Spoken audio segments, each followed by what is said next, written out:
Hi, it's Tim Hagen from Progress Coaching, and welcome to another episode of Coaching Conversations. And I wanted to make you aware of something very cool that we're doing on a subscription basis, and we'll put a link in each one of our episodes.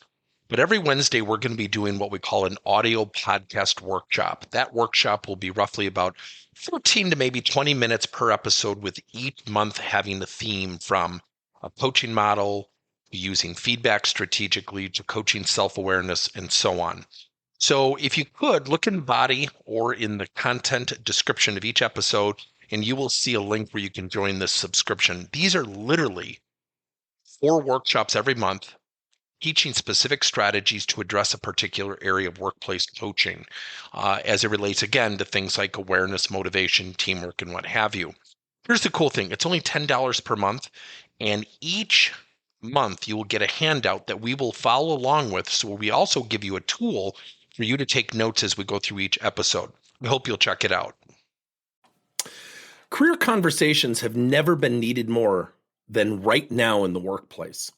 Recently, McKinsey and Company did a study and showed that 41% of their participants in their study said they were quitting their previous job or quit their previous job due to a lack of career development and advancement. Now, let me add some context to that.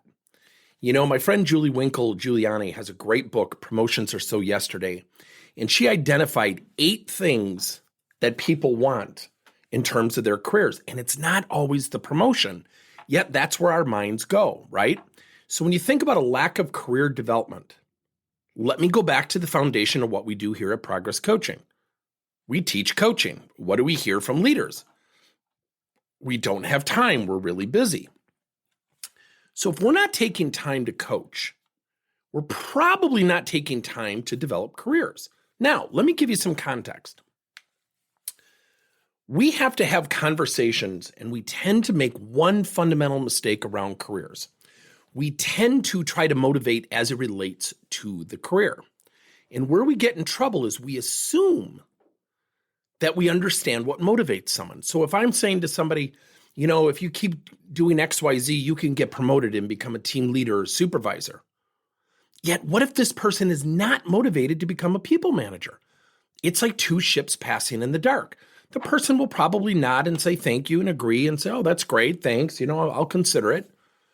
Even though they might be thinking, you know what, I got to get out of here. I don't want to become a people manager. They might be forcing me. Now, even though the intent is good by a leader, it doesn't have a true understanding of what motivates someone. So the number one rule, especially when it comes to career development and advancement, is find out what motivates someone. Number 2, once you find out what motivates someone, you can start a career development and advancement conversation. Now, it may not be a promotion. It might be a lateral move. It might be something that's intrinsic, doing something more in their current job. So, how do we do that? We ask people, once we find out what their motivation is, have what we call a current state conversation. So currently, John, what do you think you do extremely well? And where do you feel like you have opportunities to grow? Put that down on a sheet of paper, if not on a whiteboard.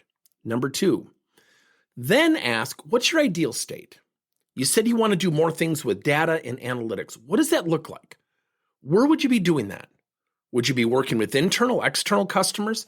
And you ask a series of questions around their ideal destination in direct reference to what motivates them. Then you go and ask the question. Now, in a whiteboard, it would be the middle column. You ask, what do we need to do together? What do we need to do together? What are the actions we need to take to move in the direction from where you are currently to your ideal state? Now what they've done is they've become a participant, a co-author in their pursuit of where they want to end up.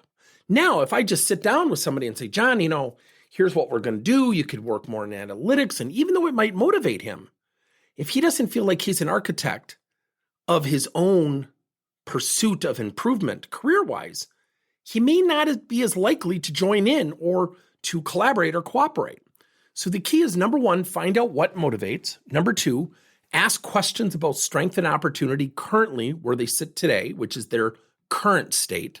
Then ask, ideally, where would you like to end up? What would you be doing? What would you love to be doing that maybe you're not doing enough of now? What would you like to be doing that maybe you're not doing at all? And maybe what are some things you'd like to get rid of right now that would position you to do more things that you like? Once you have those answers and you know what motivates, then the question becomes, what actions do you think we should take together to move in that direction? That's a game changer. That, my friends, will lower that 41%, dare I say, boldly, with leaders that practice and are willing to practice and willing to have those conversations and willing not to steer people where they think they should go. You will bring that number under 10%. Below this is a link to a course that we built called How to Have Career Coaching Conversations. If you're interested, fill it out and we'll send you some information. Thanks for your time. Thank you for listening to another episode of Coaching Conversations by Tim Hagen and Progress Coaching. Now, our company is always coming out with new and innovative solutions to help leaders coach their employees. And recently, we just created a new service called Coach to You, where leaders can pick and choose topics and assign 7 to 21-day programs for employees to learn and, more importantly, apply actions and then reflect and share what they're going to do going forward as a result of the learning. It's called Coach to You. We're literally bringing coaching to your employees. If you're intrigued, we'll have a link in each one of our episodes where you can get more information. And again, thank you so much for listening to another episode.